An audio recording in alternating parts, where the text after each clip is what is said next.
Hello class. Today we want to talk a little bit about multicultural weddings.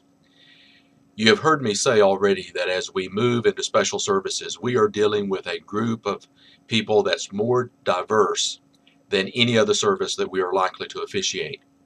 Typically, most of us serve in churches that are maybe not single race, but they have a clear majority within the congregation. And so when we stand to preach on a Sunday morning, we are speaking primarily to a white congregation or a black congregation or Hispanic congregation, even though we may have a sprinkling of a little bit of flavor of various cultures within the congregation, primarily through interracial marriages and adoption. But when we do special services, when we perform special services, we find a greater number of diverse cultures within that service. If we are having a funeral, people who attend that funeral will be largely co-workers, people from the neighborhood. And because of that, we have a very diverse group of people that come to funerals. Weddings are very similar. When we have weddings, we invite our friends. Think about young people getting married today. They've been going to high school with people of every nationality. In Charlotte-Mecklenburg, where the seminary is located in the Charlotte-Mecklenburg area, we have over 200 people groups. I was told the other day 240 different languages spoken by the children in the Charlotte-Mecklenburg school system. And so when our children are going to school with people of various nationalities and various languages, and they build friendships, well, when they get married, they invite their friends to the wedding.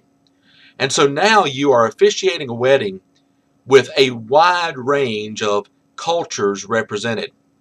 I remember as pastor of New Life Baptist Church, I conducted a wedding between Brenda, who was in a Filipino family, and Jose, who was from Honduras and a Spanish-speaking family.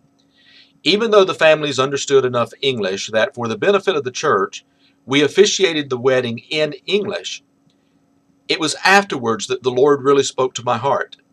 We were in the fellowship hall having the after-wedding dinner, and there were foods there that I didn't even know what I was eating. I would walk around and sample food. I didn't know what to call it. I did not know if some of it was Filipino foods or if it was Spanish dishes. I didn't know. And I stopped and I'm looking at the food and I'm listening. And I'm hearing people speak Filipino. I'm hearing people speak Spanish and different dialects of that. And once in a while, I would hear a couple English words. And I knew at that moment, God spoke to me at that moment. And He said to me, Eddie, you now have a multicultural congregation. I want you to learn all you can about the various cultures. From this point in history forward, the single culture church, the single race congregation, has become a thing of the past.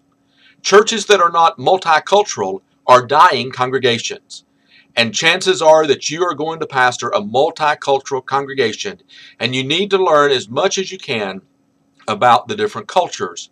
Now, sometimes when you're doing a multicultural wedding or funeral, you do have to talk about the different items that they want to work into the event. And you may have to explore whether or not the culture that they have brought, sometimes not only from a culture, but from a different faith background, whether or not it fits in to biblical principles. And we have to, as Christians, stand upon the Word of God. It is the Word of God that we have to hold forth. And so if someone is asking us to do something that is not in keeping with the Word of God, then we have to stop and talk with them and help them understand what the Word of God says about the item that they're asking us to include into the service. I hope you enjoy this lesson, learn all that you can, and God bless you. It is a privilege to have you in this class.